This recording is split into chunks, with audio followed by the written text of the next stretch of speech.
Muy buenos días para todos, bienvenidos a este camino de preparación para la consagración total a Jesús por María.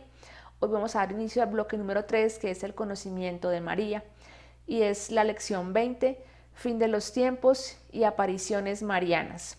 Comencemos. En el nombre del Padre, del Hijo, del Espíritu Santo. Amén. Introducción al conocimiento de María. Medita estas palabras de la Santísima Virgen María que hoy son para ti. Eres un niño que sabe poco de la mamá, pero cuando sepas tantas cosas y me conozcas, no como estrella lejana de la cual solo se ve un rayo y se sabe el nombre, no solo como un ser ideal e idealizado, sino como una realidad viva y amorosa, con mi corazón de madre de Dios y de mamá de Jesús, mujer que entiende los dolores de la mujer, porque los más atroces no le fueron evitados, y solo tiene que recordar los suyos para comprender los otros. Entonces me amarás como me ama mi hijo, es decir, con todo su ser. Y es que precisamente este es el objetivo de la consagración total, amar profundamente a nuestra Santísima Madre, siendo para ello necesario conocerla a profundidad. Conocer su vida desde Nazaret hasta el Calvario, conocer sus virtudes, sus sentimientos, sus acciones, su participación en los misterios de Jesucristo y su unión con Él, además de conocer el profundo amor que nos tiene a nosotros sus hijos. Nos emplearemos en el conocimiento de nuestra Madre, ya que es indispensable para un buen conocimiento de nuestro Señor Jesucristo.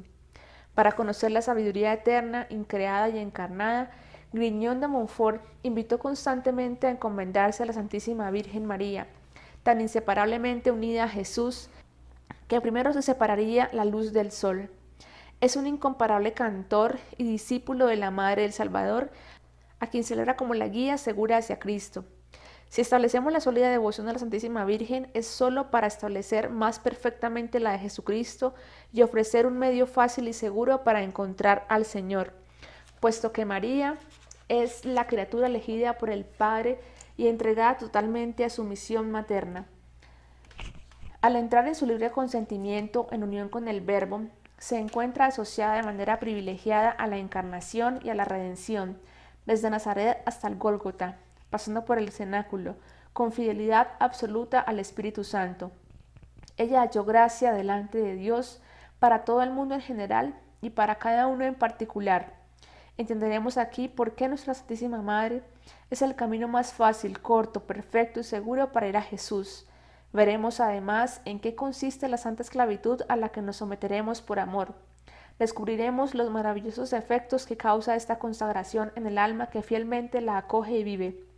Pero lo más importante, conoceremos a profundidad el espíritu de esta consagración, que consiste en una profunda vida de unión con nuestra Santísima Madre, a través de las prácticas interiores que San Luis María Grignion de Montfort nos propone. Obrar por María, con María, en María y para así obrar más perfectamente por Jesucristo, con Jesucristo, en Jesucristo y para Jesucristo. Lección 20. Fin de los tiempos y apariciones marianas. Signos precursores del fin del mundo. Para hablar sobre el fin de los tiempos, tomamos aquí un fragmento completo del teólogo Antonio Rollo Marín. En la Sagrada Escritura se nos dice que nadie absolutamente sabe cuándo sobrevendrá el fin del mundo.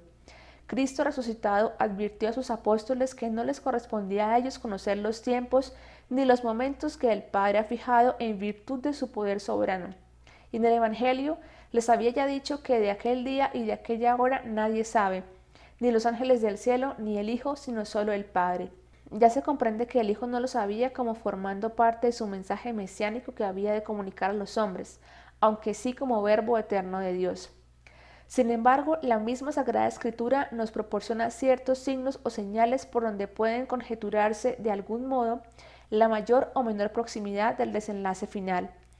No se nos prohíbe examinar esas señales, pero es preciso tener en cuenta que son muy vagas e inconcretas y se prestan a grandes confusiones, sobre todo por el carácter evidentemente metafórico y ponderativo de muchas de ellas.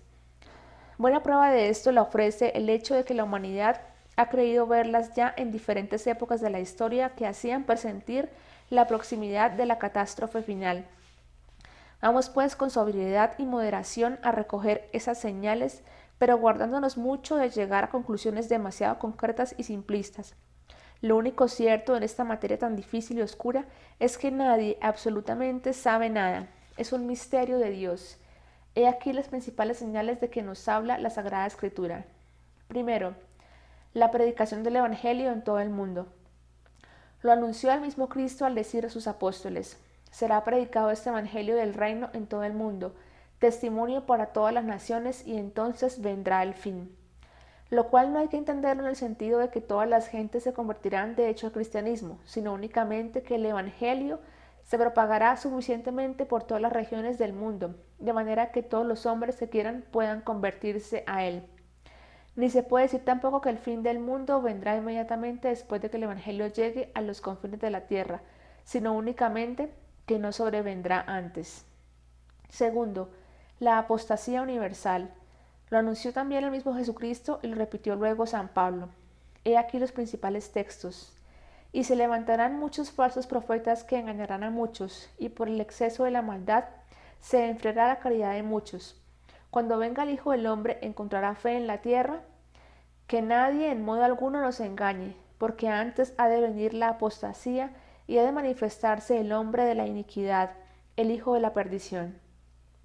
Algunos teólogos la interpretan en el sentido de que la mayoría de las naciones y pueblos, en cuanto a sociedades políticas, renunciarán al cristianismo, de forma que los principios, leyes, escuelas, organización familiar y en general, toda la vida pública será contraria a las normas de la fe. Al mismo tiempo, la vida individual de la mayor parte de los hombres discurrirá también por causas contrarias al cristianismo. Aunque nunca faltarán del todo almas sinceras que conservarán incontaminado el espíritu cristiano hasta el fin de los siglos. Tercero, la conversión de los judíos. En contraste con esta apostasía casi general, habrá de verificarse la conversión de Israel anunciada por el apóstol San Pablo. Dios permitió la apostasía de su pueblo predilecto para llevar la salud a los gentiles, pero se arrepentirán en su día y volverán a ser injertados como ramas naturales en su propio tronco, ya que las promesas y dones de Dios son irrevocables. En definitiva, compasión y misericordia de todo el género humano. ¿Cuándo habrá de realizarse esta vuelta de Israel a la verdadera fe? ¿En qué medida y proporción? ¿Con qué manifestaciones externas? Hay otros tantos misterios que nadie absolutamente podría aclarar. Cuarto, el advenimiento del anticristo. Consta también en la Sagrada Escritura, pero es muy misteriosa la naturaleza del anticristo. Atendiendo a su significación verbal, podrá entenderse por tal cualquier manifestación del espíritu anticristiano, el pecado, la herejía, la persecución, etc. Ello justificaría plenamente y a la letra la expresión de San Juan, que afirma que el anticristo se halla ya en el mundo.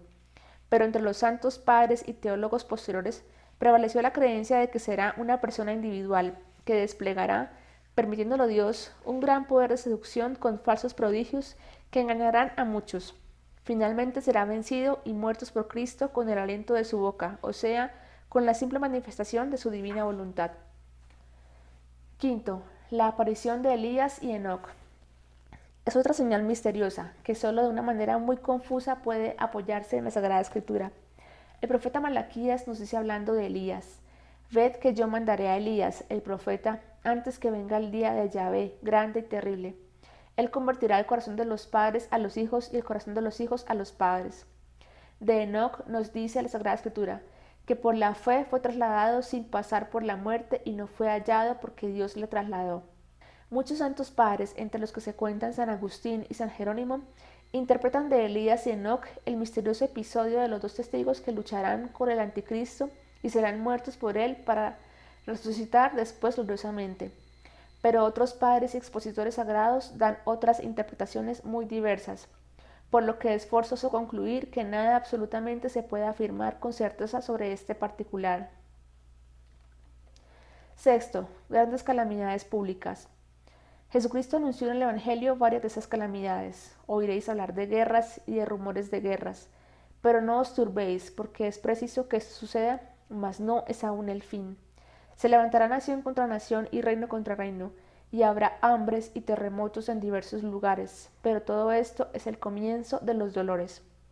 Sabido es, sin embargo, que el discurso escatológico de nuestro Señor, del que están tomadas estas palabras, está lleno de dificultades y misterios.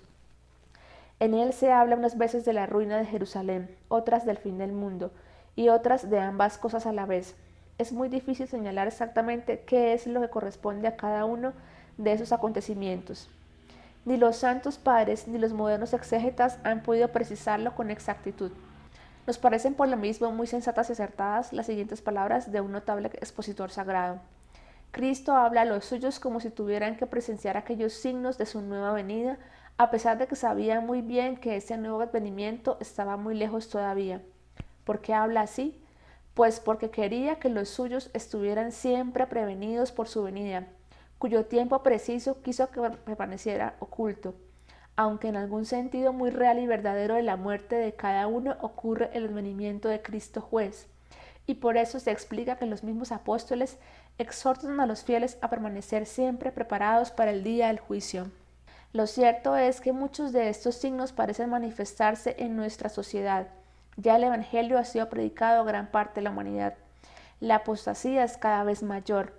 Cada vez más los hombres, incluso los que se llaman cristianos, viven como paganos. ¿Y qué decir de las guerras y grandes calamidades como terremotos y fenómenos naturales que hemos presenciado? Además, otro gran signo de estos tiempos han sido las continuas apariciones de nuestra Santísima Madre, que ha venido a advertir a sus hijos que el fin se acerca y que debemos estar preparados. Apariciones marianas. Si una madre desde un barco observase que su hijito se tiró de este y se está ahogando en el mar, ¿qué no haría? Con absoluta seguridad, esta madre tiraría a su hijito cuerdas, flotadores, tablas, botes, salvavidas e incluso bajaría ella misma a darle su mano. Pero ¿qué pasaría si este hijo no quisiera recibir la ayuda de su madre y en lugar de esto quisiera ahogarse? Quizá la madre, con lágrimas en sus ojos, le suplicaría y hasta le gritaría a su hijo que echara mano de lo que le ha dado para que se salve. En este punto del drama la decisión reposa totalmente en el hijo, o corresponde a la súplica de su madre, o se deja ahogar. Esta escena tan trágica corresponde a la realidad de nuestros días. Nuestra Señora observa cómo nos tiramos temerariamente de la barca de la iglesia y así nos empezamos a hundir en el mar del pecado y en la inmundicia del mundo, cuya consecuencia no solo será la infelicidad en la vida presente, sino el fuego eterno en la futura. Entonces nuestra buena Madre nos lanza las cuerdas del Santo Rosario, los flotadores de la mortificación y el ayuno, las tablas de la ley del amor, dadas por Jesús en el Evangelio, el bote salvavidas que son los sacramentos, e incluso a través de sus diferentes apariciones baja a nosotros y como ve que no hacemos caso, llora a través de sus imágenes, como en Akita, Japón. La Santísima Madre nos viene a advertir como la profetisa de los últimos tiempos los castigos que llegarán a la humanidad si no enmendamos nuestra vida. Alguien gritará, Dios no castiga, Él es todo misericordia, etc. Si quien dice esto se refiere a que Dios no se pone rojo de ira y con un látigo corre tras sus hijos, mordiendo su lengua a castigarlos en una pataleta de rabia, y este es el concepto de castigo que tienen, estamos de acuerdo. Pues lo que falla acá no es el concepto de la divina justicia, sino la concepción que se tiene de castigo. Pero si quien así grita se refiere a que Dios no corrige y es un papá alcahuete que deja que sus hijos hagan lo que les plazca y que premia igual al que se esforzó por amarle y al que le rechazó durante toda su vida, salvo si esta persona tiene una conversión de corazón, entonces ahí sí hay un error y grave. Pues este concepto no solo muestra un terrible desconocimiento de la Biblia y del magisterio, sino que es una mentira peligrosa que puede llevar al infierno a miles de aquellos que lo negaron durante toda su vida. El castigo divino que aparece en la Biblia, y sí que aparece, se debe entender en términos de la corrección amorosa que un Dios da, ya sea a su pueblo Israel, a un individuo particular o a un grupo de personas, y mientras se está corrigiendo llora por su hijo que sufre, pero lo hace pues sabe que más tarde este pequeño sufrimiento no solo le traerá beneficios, sino que además le evitará sufrimientos mayores y hasta eternos. Así, algunos exégetas han encontrado en las Sagradas Escrituras hasta 177 amonestaciones que Dios da a su pueblo Israel y a la humanidad por su infidelidad a Él, y no es difícil recordar alguna, incluso desde el Génesis, como el diluvio universal, la destrucción de Sodoma y Gomorra por su abundante pecado, o cuando Israel, después de murmurar contra Dios y Moisés, el Señor le mandó serpientes ardientes, y muchos de los israelitas murieron por sus mordeduras. Así podríamos encontrar muchísimos casos más donde Dios castiga. Además, el mismo San Pablo nos dice que Dios es a la vez bondadoso y severo, y que nos corrige para no ser condenados con este mundo. Además recuerda a los corintios unos cuantos castigos de Dios contra aquellos que cayeron en impureza o tentaron a Dios o murmuraron contra Él. Dios aguarda pacientemente hasta que se cumpla la medida de los pecados y a partir de este día ya no espera, sino que castiga. La Virgen María nos viene a advertir. Todo esto es lo que nos conviene a recordar a la Santísima Virgen María por voluntad de Dios. Pero siempre, después de cada legítimo mensaje del cielo, donde puede anunciar catástrofes como lo veremos más adelante, la Madre de Dios deja bien sentadas las bases de la esperanza. El Señor triunfará sobre el mal, su reino se implantará en el mundo y nosotros seremos su pueblo y Él será nuestro Dios. Valga también aclarar que todo lo que concierne a apariciones y locuciones entra dentro del campo que se conoce como revelación privada y no obliga al creyente en modo alguno a creer bajo pena de pecado, ni siquiera venial. Dice el Catecismo: a lo largo de los siglos ha habido revelaciones llamadas privadas, algunas de las cuales han sido reconocidas por la autoridad de la Iglesia. Estas, sin embargo, no pertenecen al depósito de la fe. Su función no es la de mejorar o completar la revelación definitiva de Cristo, sino la de ayudar a vivirla más plenamente en una cierta época de la historia.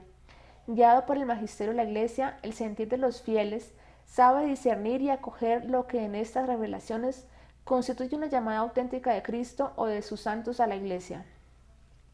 Alguien podría perfectamente no creer en alguna aparición, aun si es aprobada por la Iglesia, y no pecaría en lo más mínimo. Sin embargo, es también importante advertir que no hay razón para desprestigiar estas apariciones, a menos que contengan algo en contra de la sana doctrina o la recta moral, y allí corresponde a la Iglesia el juzgar, pues si alguien no cree, no significa que por ello esta manifestación del cielo sea falsa. Reseña histórica. Se podría decir que los actuales tiempos marianos tuvieron su origen en 1830, cuando la Santísima Virgen se le apareció a Santa Catalina de Labourd en París, Francia. Allí nuestra Santísima Madre le dijo que hiciera una medalla que por un lado tuviera la imagen de los dos corazones, el Sagrado Corazón de Jesús y el Inmaculado Corazón de María, y al reverso una imagen de Nuestra Señora con los brazos extendidos y con rayos de gracia saliendo de sus manos.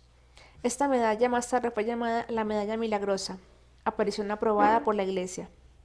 El 16 de septiembre de 1846, Nuestra Señora se apareció a los pequeños Maximino Giraud y Melania Calvat en La Salette, Francia.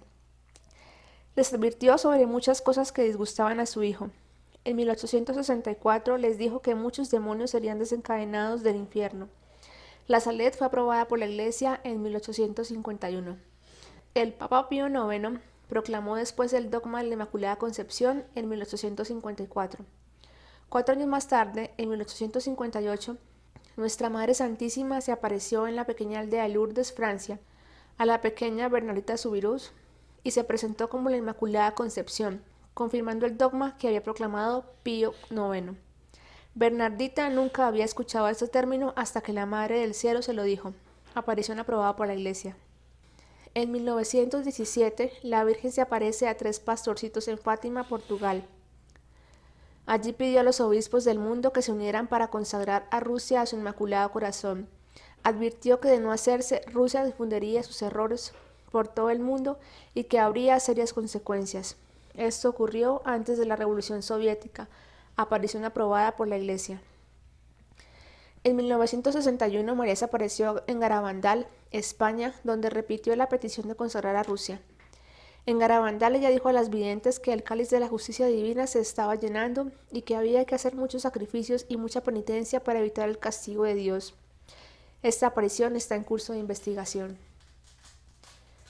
En 1973, en Akita, Japón, Nuestra Madre Bendita repitió este mensaje y dijo que si la humanidad no se convertía recibiría un castigo aún mayor que el diluvio, aprobada por la Iglesia. Quedan en el tintero muchas otras apariciones que están en curso de investigación, pero cuyos mensajes siguen la línea de las apariciones mencionadas. Mensaje central de las apariciones. Número 1. Llamado a la conversión. Que no se ofenda más a Dios nuestro Señor, que ya es muy ofendido. Es preciso que se enmienden, que pidan perdón de sus pecados. Fátima. Número 2. Denuncia el pecado y anuncia el castigo. Los sacerdotes, ministros de mi Hijo, los sacerdotes, por su mala vida, por sus irreverencias e impiedad al celebrar los santos misterios, por su amor al dinero, a los honores y a los placeres, se han convertido en cloacas de impureza. Sí, los sacerdotes piden venganza y la venganza pende de sus cabezas. Ay de los sacerdotes y personas consagradas a Dios que por sus infidelidades y mala vida crucifican de nuevo a mi Hijo. Los pecados de las personas consagradas a Dios claman al cielo y piden venganza.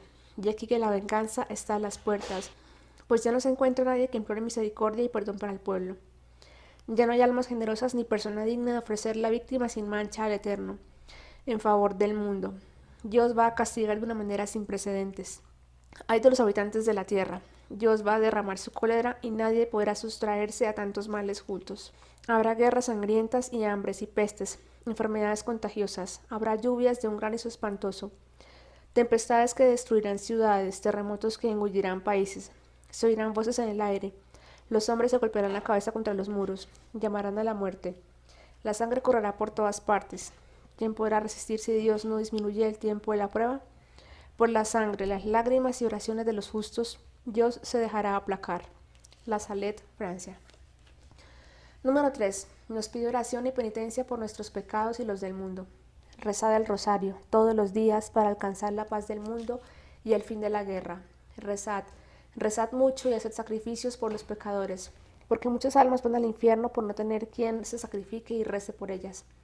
Sacrificaos por los pecadores y decid muchas veces, y especialmente cuando hagáis un sacrificio: oh Jesús, es por tu amor, por la conversión de los pecadores y en reparación de los pecados cometidos contra el Inmaculado Corazón de María.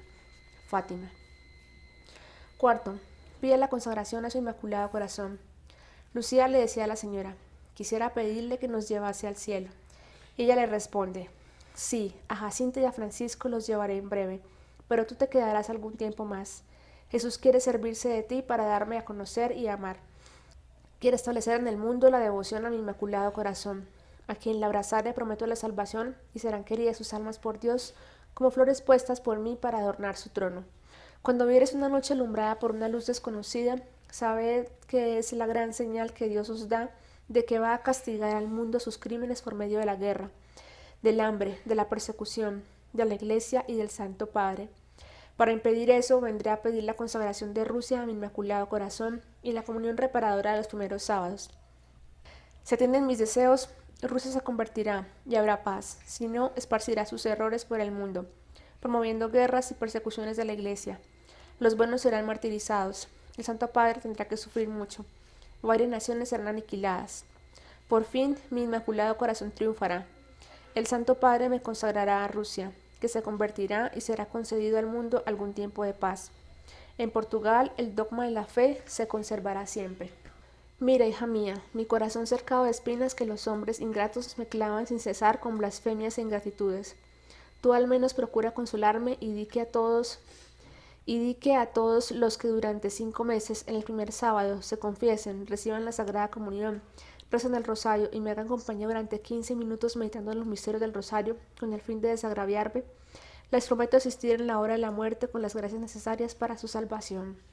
Vemos pues la realidad en que vive el mundo actual y cómo Nuestra Señora, como buena madre, nos viene a advertir de todo lo que se viene para la humanidad si no se convierte al Señor.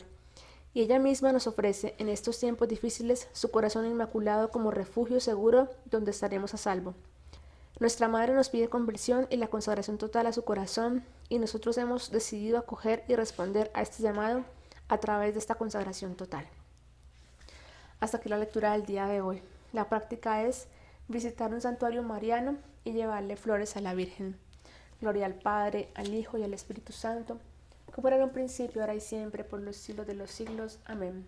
En el nombre del Padre, del Hijo y del Espíritu Santo. Amén.